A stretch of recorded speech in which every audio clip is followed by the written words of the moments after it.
Joe Biden unveils his national pandemic response plan. We'll tell you what's in it. Dr. Fauci makes his return to the spotlight, and the return of Love Hate 8 Inauguration Edition. Here's what you need to know.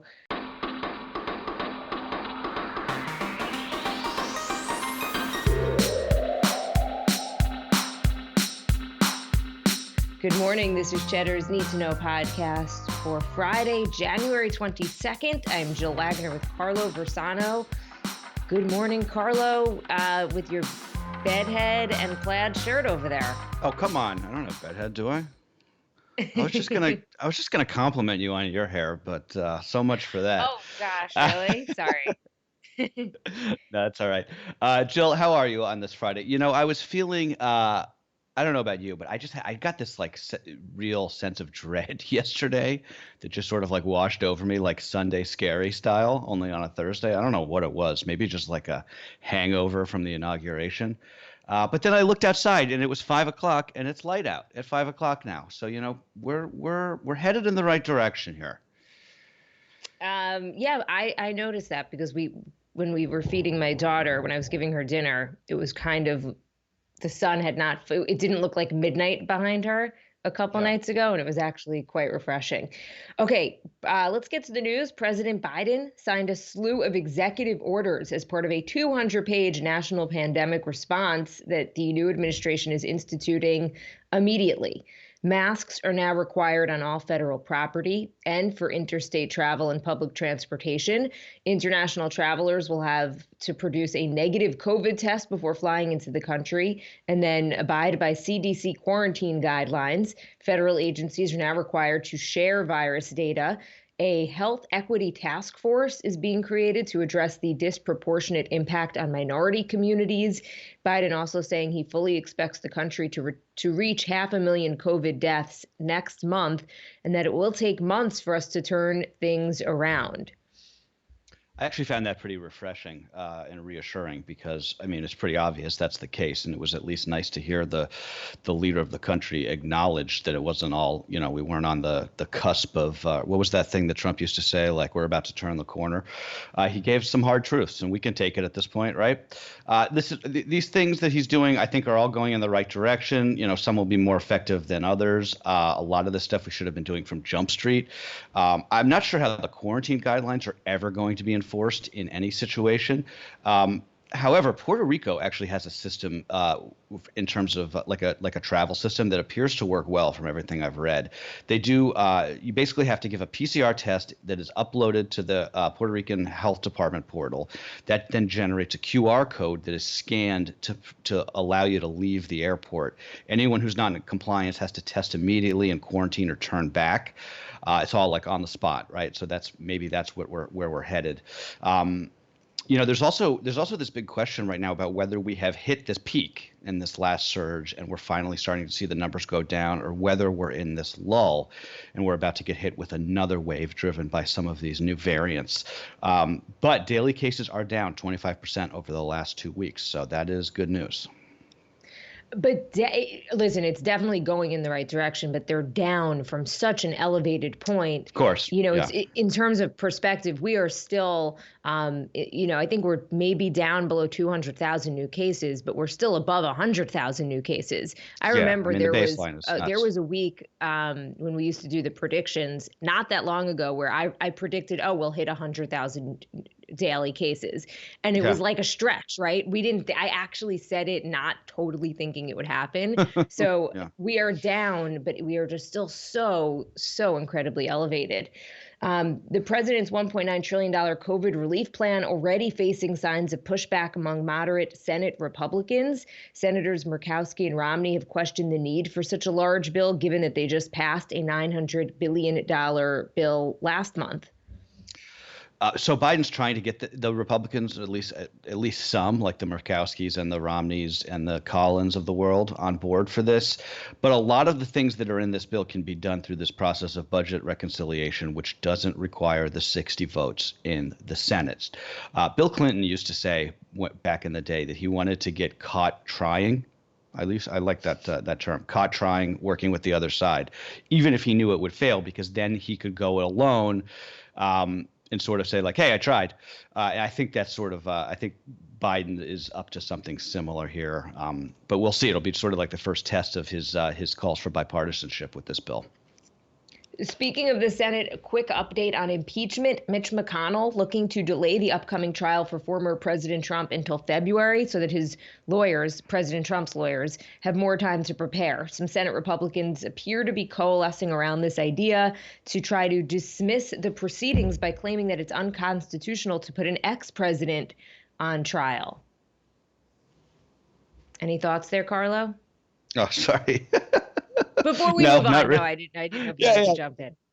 No, not really. I mean, whatever. I honestly don't care, right? I just don't care about this. Part of me, I wish there was another way to hold the president accountable for what happened without having to do an impeachment trial, because I just feel like, can we turn the page and look forward? I mean, that's where my head is, but also balancing with this idea that what happened was horrible, and there have to be consequences for doing something like that. So, and I don't want to downplay probably that at all. Right.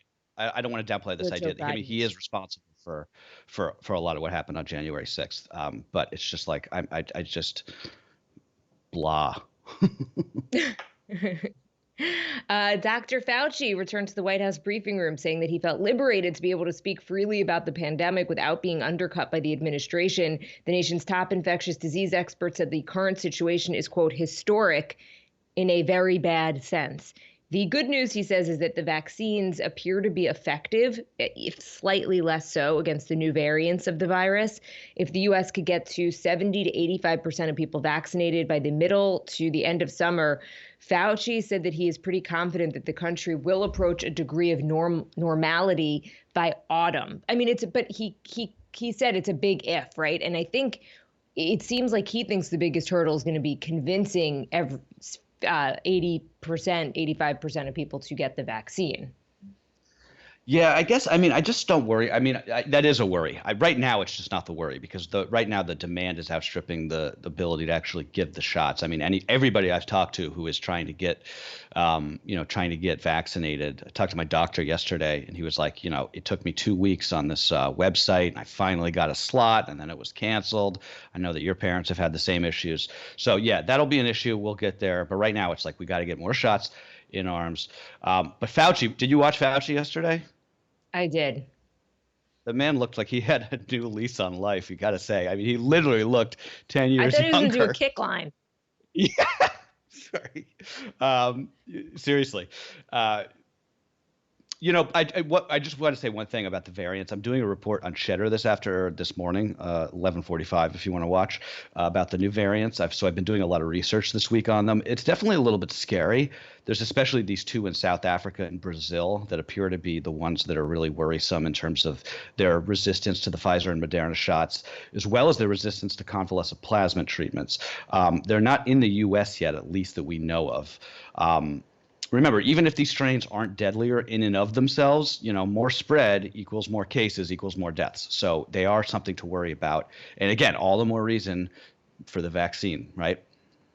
So Fauci, he did seem a little bit like, as you mentioned, he just seemed like the weight of the world. While he's stressed about the pandemic, he wasn't worried about getting, in trouble with his bosses.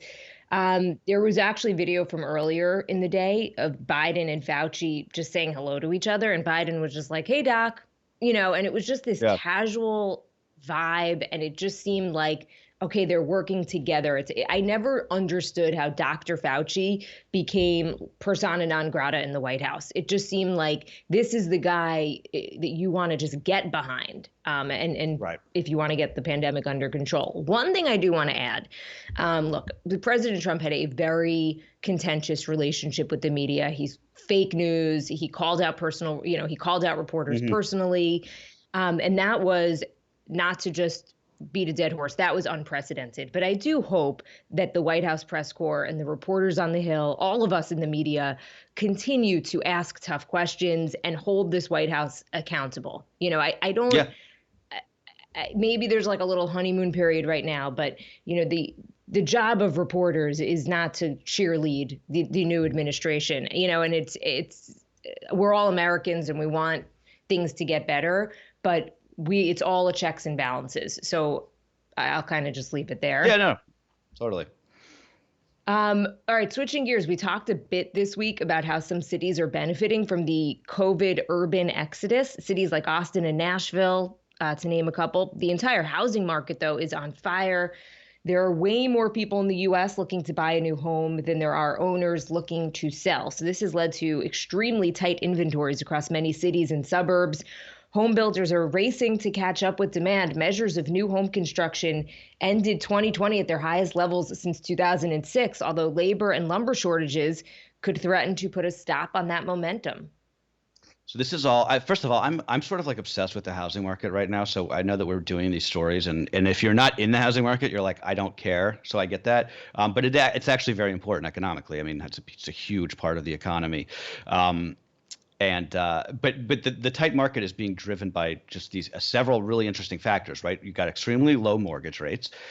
You've got this other thing that's happening, which is all of these out-of-towners who are fleeing cities, places like San Francisco and New York, and they're coming into other towns and other cities in states that are generally cheaper, and they have more money than the locals, right? So they're driving up prices. And then there's just this broader trend of people staying in their homes for longer. I don't really know what that's about, but there was new data from Redfin out yesterday that showed, I forget what exactly it was, but people are definitely just staying, they're not moving as much as they used to. My parents are still in my childhood home, and So I am I. remember when we were growing up, the thinking was, oh, they would probably move to Florida. I know it's just kind of at this point like like the I think what stereotype of happens, the. yeah.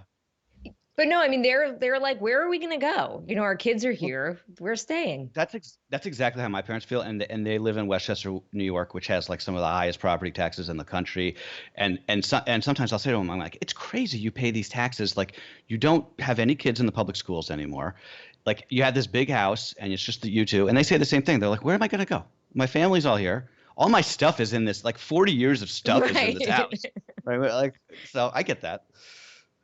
The iPhone, the most profitable consumer product in history, but Apple's already at work on its replacement. The company reportedly in the process of developing a VR AR headset that analysts believe could pave the way for an eventual pair of sleek smart glasses that would have all of the functionality of the iPhone and more. The first iteration of the headset won't arrive until next year at the earliest, and it would be Apple's first major new product launch since the Apple Watch. I feel like virtual reality and smart glasses are these things that like we're always being told are coming, and then they're just like these big, like nothing burgers. Right? I mean, smart glasses in particular are just they're not cool. That's the problem. The iPhone is cool, right? The iPhone looks cool. It's pleasing to interact with. Anything that requires like the use of my face, going on my face, to me, I think is just not cool. I actually find that to be the case with any wearable technology. I just don't think is cool. But it's also just like the Remember glasses Snap thing is like, had those glasses? yeah, exactly. We were told like that was going to be the best thing. Have you ever seen anybody with those on? That said, Jill, right? I mean, bet against Apple at your own risk, right? Yeah, I mean, I'm with you. I'm not one for kind of that wearable technology, but it's particularly on my face. But I see my niece and nephews, and they are tracking their steps, and they're in elementary and middle school, right? So I Really? think that maybe they're just betting on younger people first, and then this is just going to be Yeah. a way of life. I mean, it's last night my phone totally froze up and I couldn't, I don't know, I had to just, it wouldn't even shut. It malfunctioned and I had to literally just let the battery die. And Oh then yeah, I I've rebooted been it there. this morning. But at 9:30 last night, I was like, oh, I need an alarm clock. I had to search this house for an old fashioned alarm clock, just telling you, just showing how Yeah, reliant we are on these devices. they're Let's other do a little appendages. sports. It is conference championship weekend in the NFL. The Bucks and the Packers play Sunday afternoon for the NFC title, followed immediately by the Bills and the Chiefs in the AFC. Winners go to the Super Bowl. Chiefs QB Patrick Mahomes still in the concussion protocol, but he's been practicing this week. Smart money at this point seems to be that he will start on Sunday. As I've been saying, yeah, he's definitely starting on Sunday. Brady versus Aaron Rodgers. Tom Brady versus Aaron Rodgers is the matchup, I think, of the weekend. Two old timers, two future Hall of Famers, though Rodgers only has one ring to Brady's six, I believe. Tom Brady, man, look, I hate Tom Brady, but the fact that he has had the season that he has had this year when everybody wrote him off after he left the Patriots, and to see the Patriots then collapse without him, really remarkable. I mean, he really is going to go down, I think, as the GOAT. He's my guy. He's Oh, a are you a Michigan Tom Brady guy. fan? I Oh. love Tom Brady. Oh yeah, I forgot he went to Michigan, so of course you're gonna love him. And I like that he's older. I root for the underdogs, which is hard to say Tom Brady's an underdog, but I like that he's in at what how old is he? 43? 43 and Yeah, still he's the oldest cheater in the league for sure. Hey, Carlo. Okay, last March, No Time to Die was the first blockbuster to push back its release date because of the pandemic, foreshadowing what was to come. And now it is moving once again. The upcoming James Bond movie, supposed to premiere in April, but the studio pushed it back until October, the third delay in 10 months for the 007 flick. Ghostbusters and Cinderella have also been bumped, and the new Fast and the Furious movie expected to follow. The speculation in Hollywood is that most or all of the big tent poles scheduled for the spring and early summer will be delayed. Here we go again. I told you that. Yeah, here we go again. I mean, oh God, put the James Bond movie on streaming for the love of God. Hollywood studio executive, I feel like, is one of those jobs that I could just like walk in and do at least a good, if not better job than the people who have it now, just because like I'm a movie consumer and like I like the movies. You know, I love going to the movies and I expect to do it all the time post-COVID. But right now, there is nothing to watch. I've said this so many times. It's like there's no culture. There's nothing to do. Everybody is home. Everybody is bored. You know, Becky and I, our Friday night routine now is we spend like an hour going through the streaming services trying to find like a movie that we haven't seen and actually want to watch. Our one national pastime at this point, which was talking about President Trump, is kind of over. Put these movies on VOD today, charge the, you know, $25-$30. Every household, or most households in America, I would wager, would pay to watch them just because why not? And it would be anything anyone talks about for the next week on like social media, right? You may lose some money from the box office sales, but you would win hearts and minds this way, in my opinion. Okay. They don't listen to me, I like though, it. Cheryl. I don't even know who the studio execs are these days, right? I feel like it's totally just everything's changing so much. All right, let's do a little Love Hate 8 Inauguration Edition. One thing that we love, the pandemic chic outfits, from Michelle Obama to Ella Emhoff. The monochromatic coat, glove, mask look is perfection. It was a huge day for mask fashion in general, Carlo. That's, again, not to bring Bernie Sanders back into this, but one of the things I appreciate about his look was just everyone was rocking these like you said, like the monochromatic masks that match their thing. He was just rocking the good old fashioned blue surgical mask, which is my go-to. Why mess with what works, right? Yeah, I mean, but I do appreciate like a good matching mask outfit. Becky's really into that. Okay, anyway, one thing that we hate only this week, also, especially because, Carlo, really quick, especially because I think it normalizes mask wearing, and it's like acknowledging that masks are part of the outfit. They're here to stay. Yeah. This is something that you thought about. You cared enough to get a matching mask. So that's sort of part of that's partly why I really respect it. Look, Michelle Obama, I thought was just perfection. She I thought she was so like stunning. I was actually speechless when I first saw her at the inauguration in terms of just her fashion. There was actually a great story in the New York Times style section yesterday about mask chains being like the big new accessory. You know, like how you, like in college, all the guys would wear Croakies on their sunglasses, or at least in the South. That's like the new thing, like a chain that keeps your mask, I guess, in place so you don't lose it. Maybe I'll get you one of those. That'd be a nice gift, I right? need it for my disposable mask. Yeah. Okay. One thing we hate, by the way, I had to do Love, Hate, Hate by myself last week, and it's really not the same because you feel like you're just kind of talking to yourself like a crazy person on the sidewalk. Like, is this thing on? Yeah. Okay. One thing we hate. I'm sorry. The people like Mitch McConnell and Mike Pence and Chuck Schumer have now seen Jennifer Lopez and Lady Gaga live up close and in person before I have. I really want to see Lady Gaga. And I've heard, I mean, they both seem like they're so great live. They were great watching it on TV, but you wrote that in our Slack channel, Carlo, and I actually laughed out loud. And one thing that we ate, 2 bags of Pirates booty while watching 8 hours of inauguration coverage, kind of like it was a Netflix series. You know, we're a skinny pop household over here. No? Ah, okay. I don't Pirates eat booty skinny is pop. popcorn, right? Yeah. Yeah, And skinny it's pop very is messy. the greatest. That's the part of that's the only part of that's like the problem with Pirates booty is that it gets all over your hands. Oh, yeah, right. Oh, Okay, all right, Jill. That's gonna do it for a very busy week. That's what you need to know for Friday, January 22nd. All right, guys, have a great weekend, and we'll see you on Monday.